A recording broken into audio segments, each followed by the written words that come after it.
السلام علیکم ورحمۃ اللہ وبرکاتہ۔ سوال پوچھا گیا ہے کہ ایک شخص کی دو بہنیں ہیں جو بولنے سے معذور اور گونگی ہیں۔ دونوں جوان ہیں، گھریلو کام کاج کرتی ہیں، نماز، وضو اور غسل وغیرہ اور دوسرے دینی مسائل سے لا علم ہیں۔ گونگوں کے متعلق شرعی احکام کیا ہے؟ جواب دیا گیا ہے کہ گونگا شخص بھی عام لوگوں کی طرح ایمان و اعمال کا مکلف ہے۔ فرق اتنا ہے کہ الفاظ و عبارت کی جگہ گونگے کا اشارہ کافی سمجھا جائے گا۔ نکاح، طلاق اور بیاہ و شرع وغیرہ میں اس کا واضح اشارہ کافی ہے۔ البتہ گونگا اگر پڑھا لکھا ہو تو اس صورت میں اشارہ کافی نہیں بلکہ تحریر معتبر ہوگی۔ گونگے کے احکام کی تفصیل کتاب فقہ میں درج ہے۔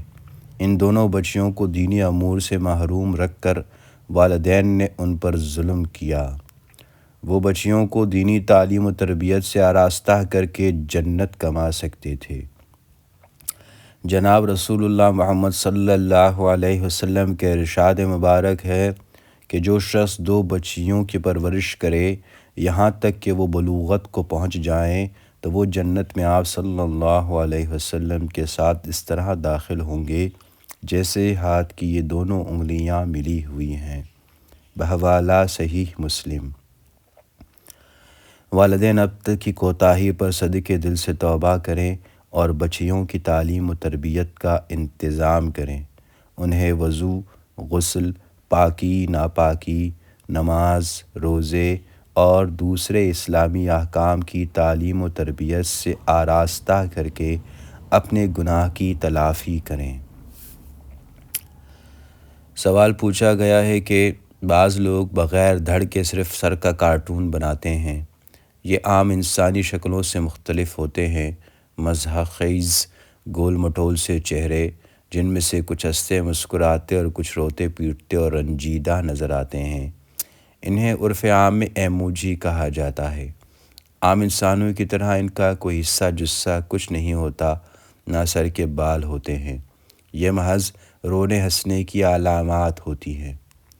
سوال یہ ہے کہ کارٹون پر تصویر کا اطلاق ہوتا ہے یا نہیں؟ جانداروں کی تصاویر بنانے پر احادیث میں جو شدید وعیدیں آئی ہیں، کیا کارٹونسٹ پر بھی ان کا اطلاق ہوتا ہے؟ جواب دیا گیا ہے کہ تصویر کے تمام احکام کا دار و مدار چہرے پر ہے۔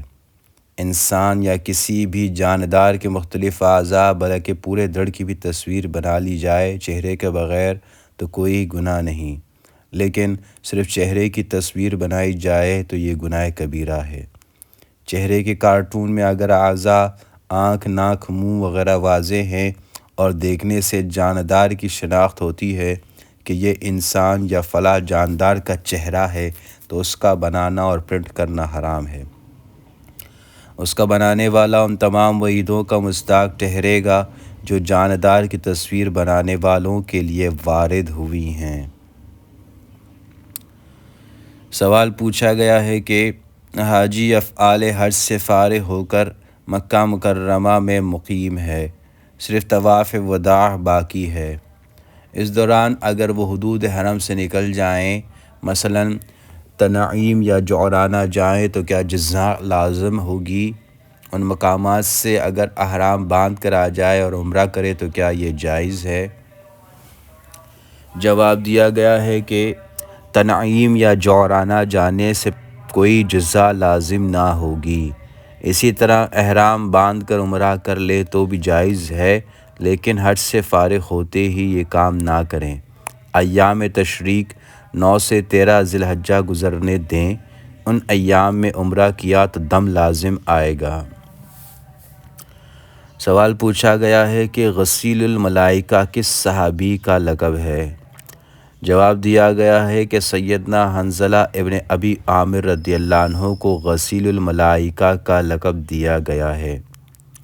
حضور محمد صلی اللہ علیہ وسلم کی طرف سے اعلان جہاد ہوا تو یہ اپنی شادی کی پہلی رات اپنی بیوی کے ساتھ شب عروسی گزار رہے تھے۔ حضور محمد صلی اللہ علیہ وسلم کے اعلان جہاد میں شرکت کی دعوت پر انہیں اتنی تاخیر بھی گوارا نہ ہوئی کہ غسل ہی کر لیتے۔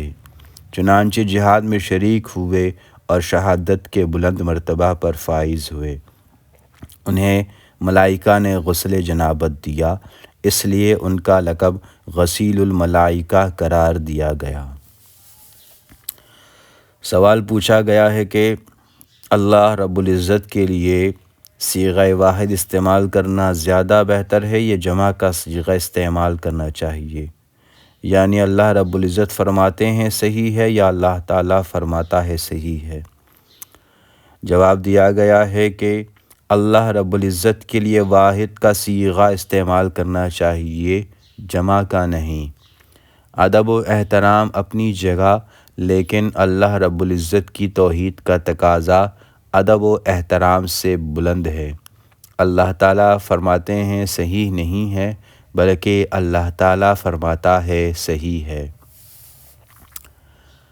سوال پوچھا گیا ہے کہ کوئی عورت کسی معمولی سی بات پر ناراض ہو کر خاوند کی اجازت اور اطلاع دیے بغیر بچوں کو لے کر اپنے میکے چلی جائے اور خاوند کے بلانے پر بھی واپس نہ آئے اور کئی دن میکے میں گزار کر اپنی مرضی سے واپس آئے، ایسی عورت کے متعلق شرعی حکم کیا ہے؟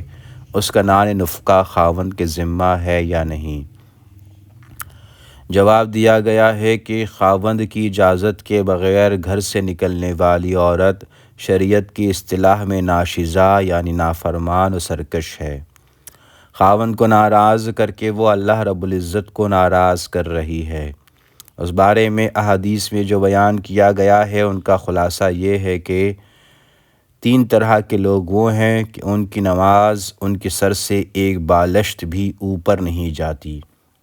ان میں حضور اکرم محمد صلی اللہ علیہ وسلم نے اس عورت کو بھی شمار کیا ہے جس نے رات اس حالت میں گزاری کہ اس کا خاوند اس سے ناراض ہے۔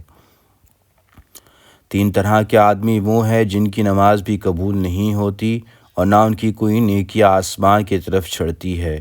ان میں آپ صلی اللہ علیہ وسلم نے اس عورت کو بھی شمار کیا ہے جس کا خاوند اس سے ناراض ہے۔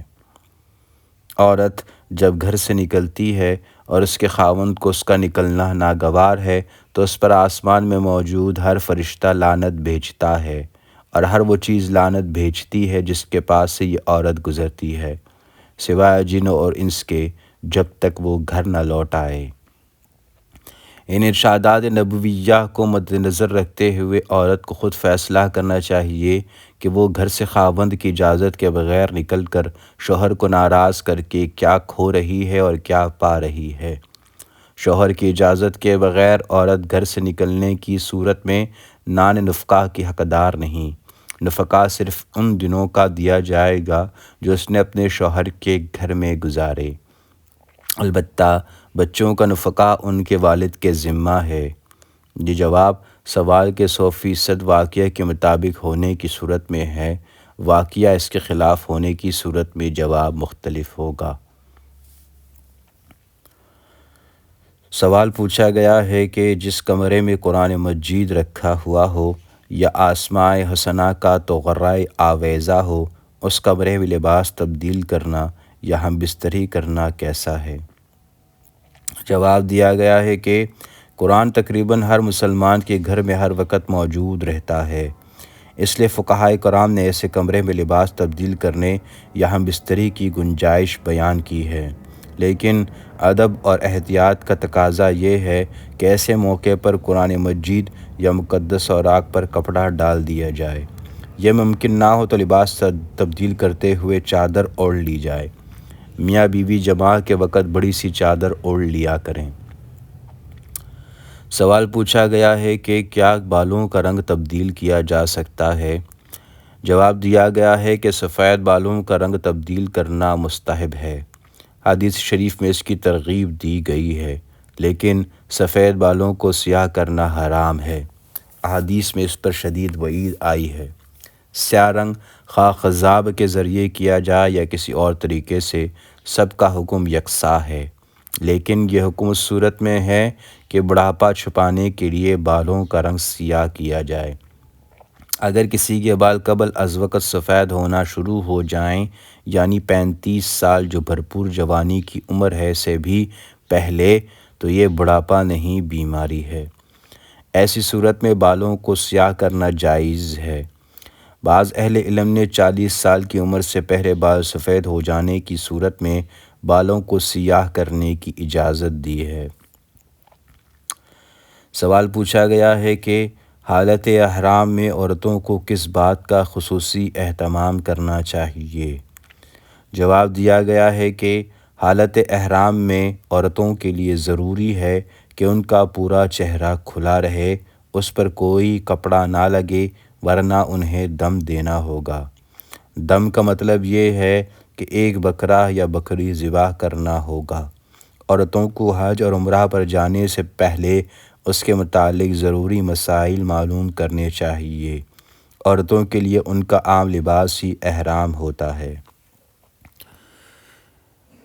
استغفر اللہ ربی من کل ذنب اذنبته عامدا او خطأ سرا او علانیة واتوب الیہ۔ اللهم صل على محمد النبي الأمي وعلى آله وسلم تسليما۔ جزاك الله خيرا۔